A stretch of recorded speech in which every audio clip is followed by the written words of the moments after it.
যা সুর আমাদের এই স্যার দিয়েছেন এবং আমরা সত্যি অভিভূত, এত সুন্দর একটা মুহূর্ত পেলাম আপনাদের কাছে।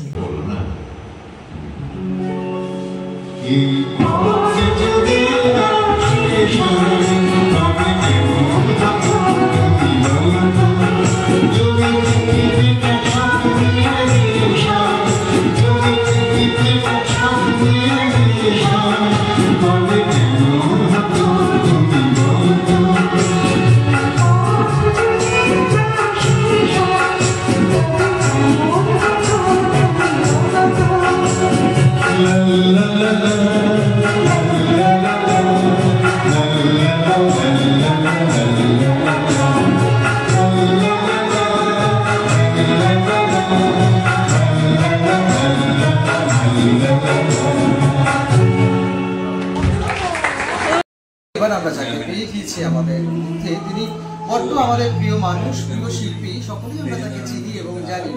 আজও আমরা অপেক্ষা করে রয়েছি তার গানে বিভোর হব বলে। তিনি আর কেউ নন, তিনি সৃজন। দাদা, প্রথমেই তোমাকে অনেক শুভেচ্ছা ভালোবাসা জানাই। এই যে নানা রঙের বাংলা গান, এই যে একটা নতুন ভাবনা এসএম মিউজিক্যাল গ্রুপে, তোমার এই ভাবনাটাকে কেমন বলে মনে হচ্ছে? দেখো, খুব ভালো।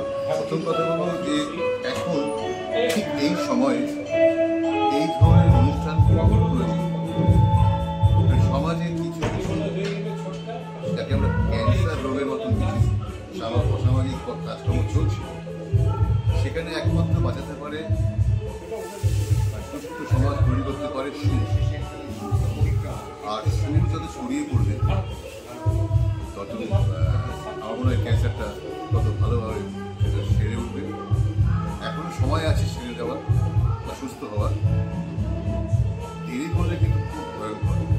তাই আমি আবেদন করছি, প্রতিদিন রাজ্যের প্রতিটি কোনায় কোনায় সুর ছড়িয়ে পড়ুন। শুধু আমরা মনকে নয়, আমরা আমাদের সুস্থ সংস্কৃতিকে বাঁচিয়ে রাখার জন্য অবশ্যই সঙ্গীতকে এভাবে হাতিয়ার করে নেব, বারবার করে। সকলে ভালো থাকবে। হ্যাঁ, আরেকটা কথা বলতে আমি ভুলে গেলাম যে SRB নিউজ বাংলা এই চ্যানেলটাকে অবশ্যই সাবস্ক্রাইব করুন, লাইক করুন, ছড়িয়ে দিন, কারণ সুস্থ সংস্কৃতির আর